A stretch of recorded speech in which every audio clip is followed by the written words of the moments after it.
U.S. Deputy Secretary of State, Stephen Biegun, on Monday, said that the United States seeks to formalize its closer defense ties with countries of the Indo-Pacific region, like India, Japan and Australia. Similar to something like the North Atlantic Treaty Organization, NATO, with an aim to counter China. He says Washington's goal is to get countries in the Indo-Pacific region to work together as a bulwark against a potential challenge from China. And the four nations are expected to meet in Delhi sometime this autumn. The US government's goal is to get the grouping of four countries and others in the region to work together against a potential challenge from China, and to create a critical mass around the shared values and interests of those parties in a manner that attracts more countries in the Indo-Pacific, and even from around the world, ultimately to align in a more structured manner. Stephen Biegun said, the Indo-Pacific region is actually lacking in strong multilateral structures. They don't have anything of the fortitude of NATO or the European Union and are not inclusive enough, and so there is certainly an invitation there at some point to formalize a structure like NATO. Biegun cautioned that Washington would keep its ambitions for a Pacific NATO checked, saying that such a formal alliance only will happen if the other countries are as committed as the United States. India is clearly indicating an intention to invite Australia to participate in the Malabar naval exercises.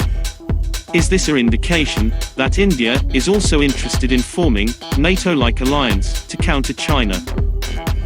Or is this really reliable for India to join US-led NATO-like alliance in Indo-Pacific region?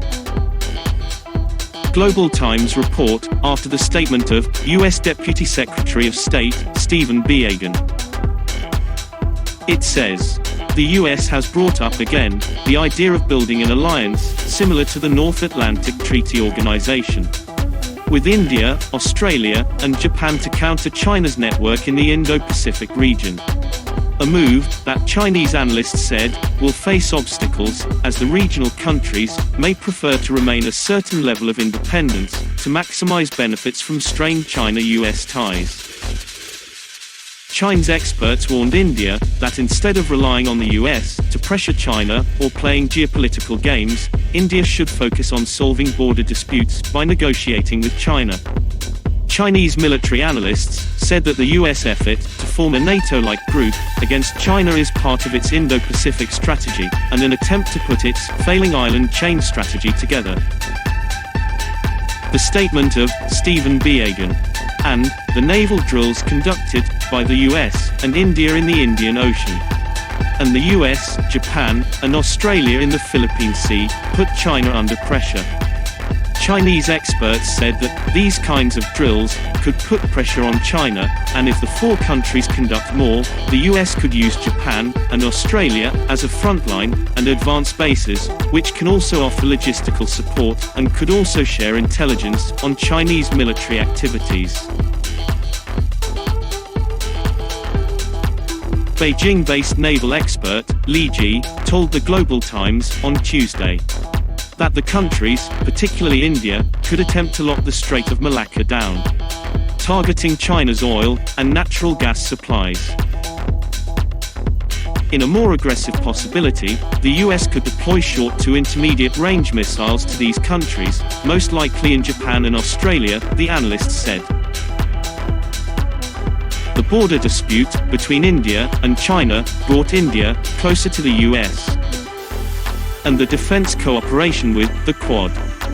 Maybe work on sharing information, buying some weapons from the US, and enhancing coordination against China, which is really a big tension for China.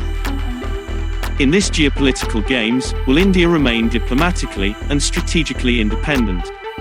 Or it will join US-led NATO-like alliance to counter China in the Indo-Pacific region, together with Japan and Australia, which is also known as the Quad.